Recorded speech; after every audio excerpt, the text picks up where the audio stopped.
Hi folks, this is Sebastian. I'm together here with Roger, and we're in the STOL CH701, and we recently upgraded this airplane with new streamlined struts, and today is a beautiful day, nice calm morning, so what we're going to be doing is taking it around the patch a few times to try to get some numbers on our cruise performance after installing the streamlined struts.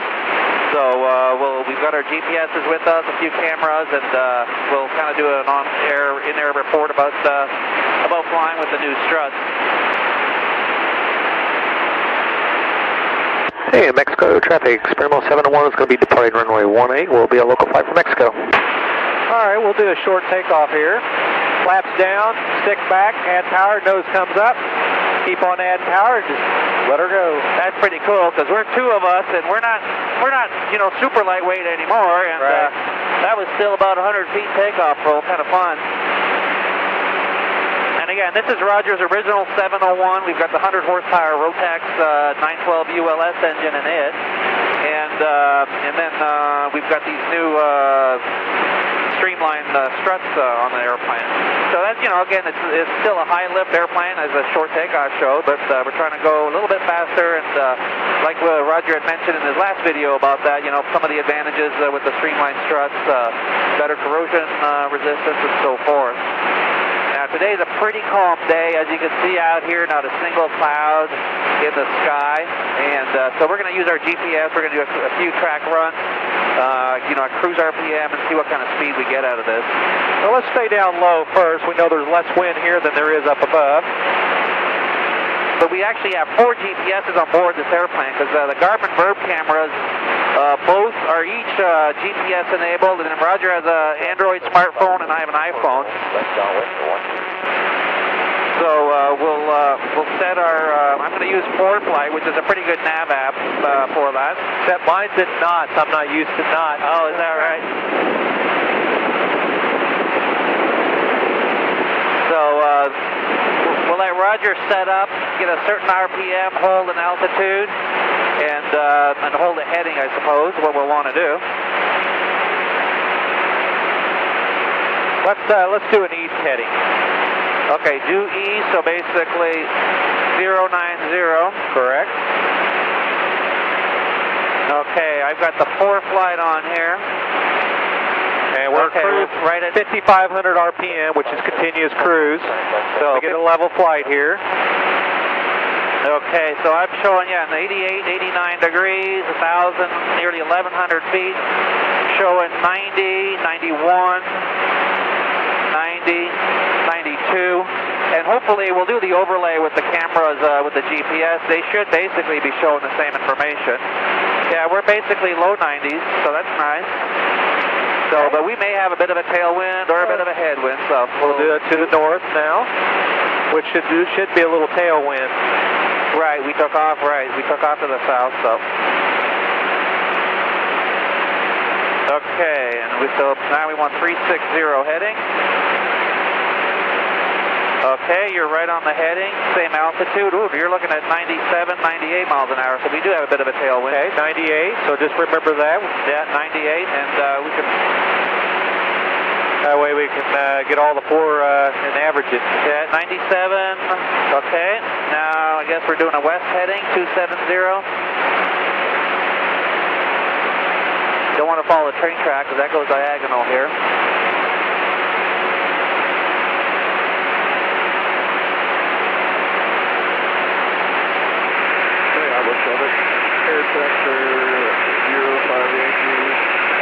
Okay. Now we're back to 90, 89, 88,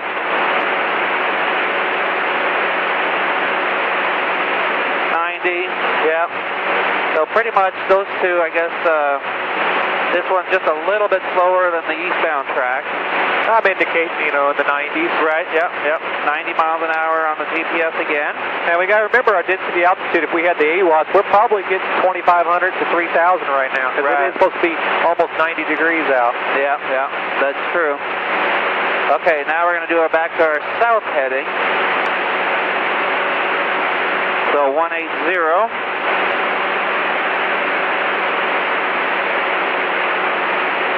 We've climbed a little bit, but barely. And here we have 85.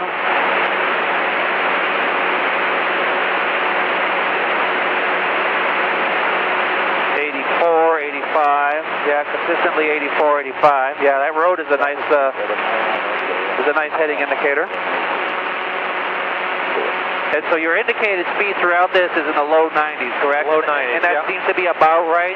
I'd say on a day like this, yes. The other day I flew it. It was a very cool morning, and I was indicating about 96.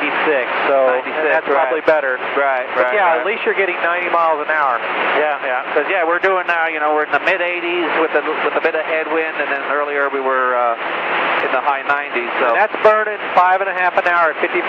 I'll bring it back to 5,000, which would be about 5 gallons an hour. That's so economy cruise now, right? Right. Yeah. You've dropped down now to 80, 78, 79, 80. Indicated you're about 85, I see, right? Yeah. Okay, and I guess we'll do all our different headings as well. Oh, I guess, yeah. Yeah, it's a pretty morning out here, isn't it? Yeah, it sure is. And surprisingly smooth on a clear day like this. So now back to the east heading. 090 heading and 84 miles an hour. Okay. And talk about the handling a little bit. Has it changed noticeably with the streamlined strut, Roger? It does feel a little bit more slipperier. I definitely have to change my trim just a little bit setting because it is a little bit more slippery. But as far as, I mean, if you got time in the 701, there's no difference in flying. It's just still same with 701. Okay, so now we're back to north heading and we're indicating 89. So yeah, definitely a little bit slower at the lower RPM. That makes sense, obviously. And back to our west heading.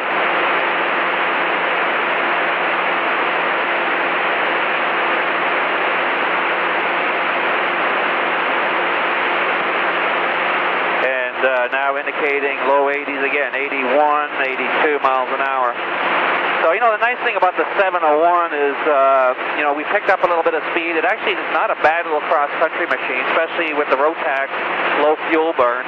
But the nice thing is, again, the landing and stall speed is so incredibly low with this airplane. So even though you're maybe a 90-mile-an-hour airplane, you can still fly three times, you know, the stall speed. The difference in the stall and the actual cruise speed is pretty much 3 times, which is, you know, for any good airplane design, that's pretty much what we kind of look for. We look at, you know, a stall speed of, say, if you've got a stall in the 30s, then you want to be able to cruise in the 90s, so 3 times that. So the 701 really does that quite well. Well, we'll go back to a short landing. How about that? Let's do it. So we've definitely picked up speed with the streamlined struts. It's nice to see. I know somebody had asked about the glide ratio. And again, you know, 701's a pretty high lift, which means high drag airplane. It's not a glider. Again, the nice thing is that it's excellent control at low speeds. And things like, you know, I know when we went with the Sensenix prop, we really improved the glide on the airplane. And then things like the streamlined struts, again, improves the glide ratio as well. But again, these relatively slow-flying airplanes are not gliders by any stretch of the imagination. But again, they have excellent controllability at those low speeds. So yeah, we're coming back up to Mexico. Well, I think the nice thing about putting on the streamlined struts is it gives you another project on your airplane. Oh, yeah, because, you know, 701's a real popular little airplane. There's probably a couple thousand of these around the world. It's been very popular in Europe, India, where they use it as a little Civil Air Patrol type trainer airplane. And you know, Australia, New Zealand, you know, all around the world, lots of these flying, and adding the wing struts is really a good, like Roger mentioned, a good little project to add to your airplane. All right, to beat the numbers, what I'll do is I'll pull back the power, bring up the nose a little bit to bleed off the airspeed to get it in the white arc, so I can add a touch of flaps, 1 notch with our new flap lever.